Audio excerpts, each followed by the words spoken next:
केवट और श्री राम की कथा। ऐसा वरदान जिसने एक साधारण नाविक को अमर बना दिया। गंगा के तट पर शाम ढल रही थी। सूर्य की अंतिम किरणें जल पर सोने जैसी चमक बिखरे रही थी। पक्षियों का कलरव धीरे धीरे शांत हो रहा था। उसी समय एक गरीब नाविक अपनी नाव के पास बैठा प्रभु का स्मरण कर रहा था। उसका नाम था केवट। उसे नहीं पता था कि आज उसके जीवन का सबसे बड़ा दिन आने वाला है। कुछ ही देर बाद उसने दूर से 3 दिव्य व्यक्तियों को अपनी ओर आते देखा। आगे आगे एक तेजस्वी पुरुष जिनके मुख पर अद्भुत शांति थी।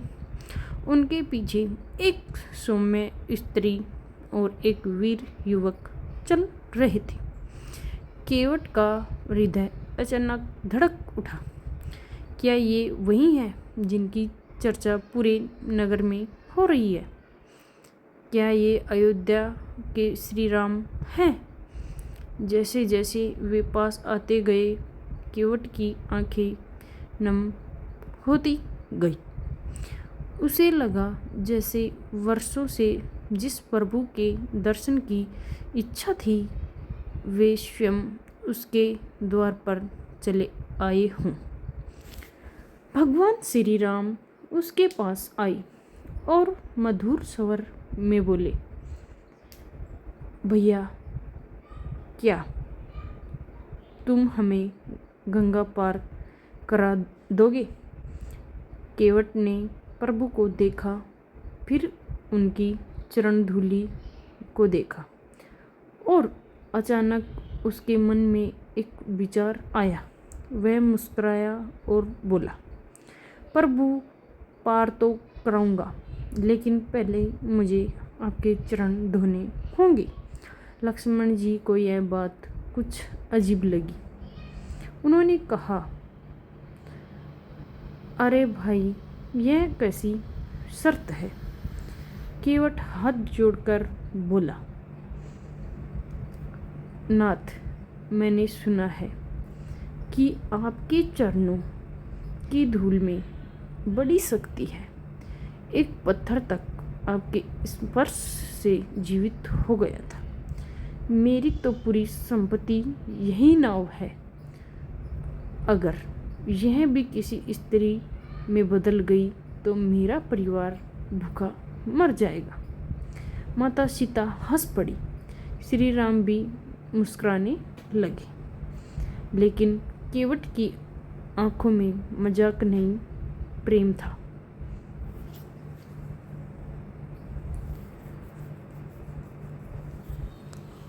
उसने एक लकड़ी की कठौती में गंगा जल भरा और कांपते हाथों से प्रभु के चरण अपने हाथों में ले लिया।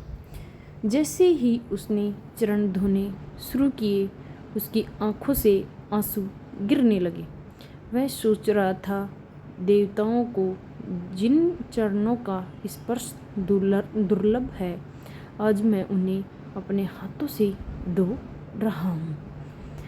उसने उस जल को अपने सिर पर लगाया, अपने परिवार को बुलाकर दिया और कहा, आज हमारा जीवन सफल हो गया।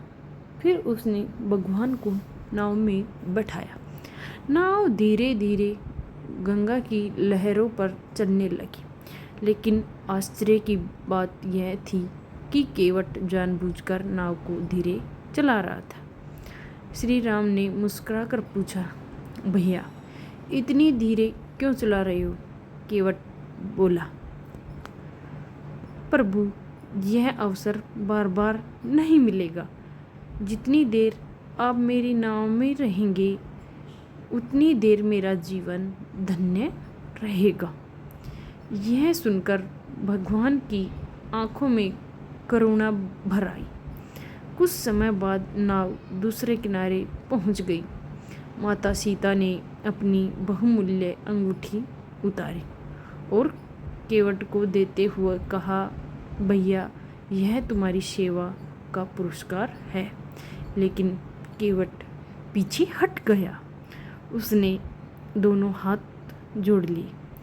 माता, मैं यह नहीं ले सकता। क्यों?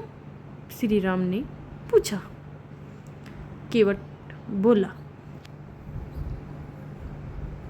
प्रभु, मैं लोगों को नदी के इस पार से उस पार पहुंचाता हूँ। आप जीवों को संसार रूपी भवसागर से पार लगाते हैं। हम दोनों एक ही काम करते हैं। एक नाविक दूसरे नाविक से मजदूरी नहीं लेता।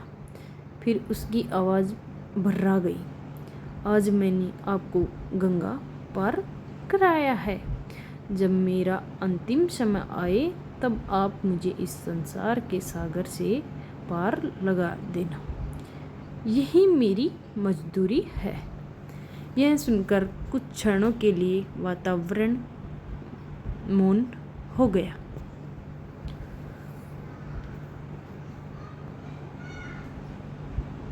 गंगा की लहरें बह रही थी, हवा चल रही थी, लेकिन उस समय सब कुछ जैसे थम गया हो था।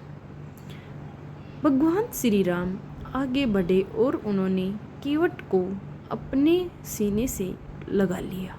केवट रो पड़ा। जिस आलिंगन के लिए ऋषि मुनि तपस्या करते हैं, वह आलिंगन आज एक साधारण नाविक को मिला था। तब भगवान श्री राम बोले, हे केवट, तुम्हारी भक्ति ने मेरा हृदय जीत लिया है। तुमने धन नहीं मांगा, स्वर्ण नहीं मांगा, राज्य नहीं मांगा, तुमने केवल मेरा साथ मांगा है। मैं तुम्हें वरदान देता हूँ कि तुम्हारा नाम संसार में भक्ति के प्रतीक के रूप में अमर रहेगा। जो भी तुम्हारी कथा सुनेगा उसके हृदय में भक्ति जागृत होगी। और जब तुम्हारे जीवन का अंतिम क्षण आएगा तब मैं स्वयं तुम्हें लेने आऊँगा और तुम्हें अपने परमधाम में स्थान दूंगा। यह सुनकर केवट प्रभु के चरणों में गिर पड़ा। उसके आंसू रुक नहीं रहे थे। उसे धन नहीं मिला था, उसे सोना नहीं मिला था, उसे राज्य नहीं मिला था, लेकिन उसे स्वयं भगवान का वचन मिल गया था। कहते हैं कि उस दिन के बाद केवट ने अपना पूरा जीवन राम नाम में बिताया और जब उसके जीवन का अंतिम समय आया तब भगवान श्री राम ने अपना वचन निभाया और अपने प्रिय भक्त को मोक्ष प्रदान किया। तभी से कहा जाता है, भगवान को बड़े महलों की नहीं, बड़े हृदय की आवश्यकता होती है। केवट के पास धन नहीं था, लेकिन प्रेम इतना था कि स्वयं भगवान उसके ऋणी हो गई। आपको वीडियो कैसी लगे कमेंट करके बताना। कमेंट में जय श्री राम ज़रूर लिखना।